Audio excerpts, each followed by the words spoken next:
Hello, all of you lovely people. I'm Sarah, and I'm here to talk to you about this book, Tracks, by Louise Erdrich. This novel is an entertaining, emotional story, as well as an excellent depiction of Native American culture and life on reservations at the turn of the 20th century. Erdrich is an American writer who has published close to 30 novels, poetry collections, and children's books. Her work is best known for featuring Native American characters and being set in locations related to Native American culture or Native American history. Erdrich is considered one of the most significant writers of the Native American Renaissance. Now, the Native American Renaissance is a movement devoted to bringing Native American culture into the literary spotlight because it is on the verge of disappearing. Erdrich herself is even an enrolled tribe member of the Anishinaabe Indians located in North Dakota. In 2009, Erdrich was a finalist for the Pulitzer Prize, and in 2012, she actually won the National Book Award. Tracks tells a story of a group of Native Americans living on an Anishinaabe reservation in North Dakota in the early 1900s. Through the use of a two-person narration, Erdrich creates a world in which these four families become interrelated and develop a really complicated relationship.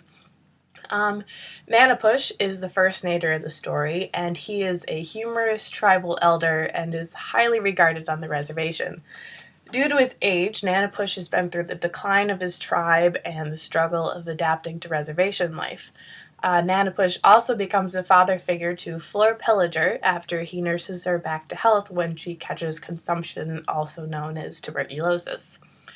Pauline Payette is the second narrator of the story, and she is not a full-blooded Indian, but she completely rejects that part of her life and obsessively begins devoting herself to Christianity.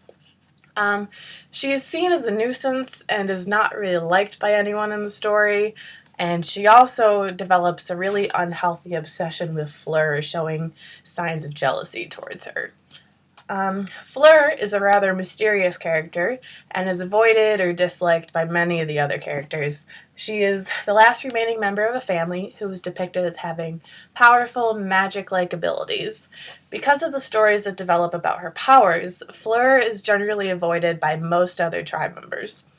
Eli Cashpaw happened to meet Fleur while out hunting, and he immediately falls head over heels for her. Their relationship is really sexual, but they have a lot of problems and they fight a lot, but they get along. Margaret Cashpaw is Eli's mother, and she does not approve of his relationship with Fleur at first, but soon she becomes a devoted member of the family. Margaret also develops an intimate relationship with Nanapush, and together Margaret and Nanapush act as grandparents to Lulu, Fleur's daughter by an unknown man. Nanapush's narration is directed towards Lulu in the years after the story takes place. Father Damien is a priest who heads the mission located on the reservation. He's rather quiet and feminine, but Father Damien develops a close relationship with the Pillager, Cashpaw, Nanapush family and goes out of his way to care for their well-being. These main characters are supported by a handful of other secondary characters, and together they create the tumultuous story that is their lives. Erdrich touches on several themes in this novel. One of these is Western religion versus traditional beliefs. Pauline's rejection of traditional culture and acceptance of the Christian world is a prominent example, as well as Fleur's continued use of traditional practices, such as hunting, use of herbs for medicine, and her fight to save her land from incoming loggers. Margaret is an example of how some Native Americans managed to blend the traditional beliefs with Western practices.